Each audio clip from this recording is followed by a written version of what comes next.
ایران میں مغربی ایشیا کے سب سے بڑے کینسر اسپتال کا افتتاح کر دیا گیا۔ ایرانی کینسر انسٹی ٹیوٹ کی نئی مرکزی عمارت 610 سے زائد بستروں اور جدید طبی ٹیکنالوجی سے لیس ہے۔ اسپتال میں 18 منزلیں، 37 خصوصی شعبے، تھراپی لیبارٹری، 11 امیجنگ اور ریڈیو تھراپی مشینیں، 96 کیمو تھراپی بیڈز اور 19 آپریشن تھیٹر موجود ہیں۔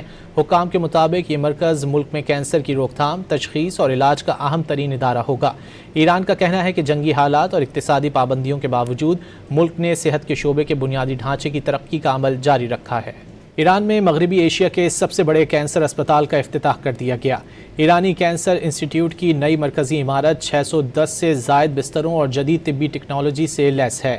اسپتال میں 18 منزلیں، 37 خصوصی شعبے، تھراپی لیبارٹری، 11 امیجنگ اور ریڈیو تھراپی مشینیں، 96 کیمو تھراپی بیڈز اور 19 آپریشن تھیٹر موجود ہیں۔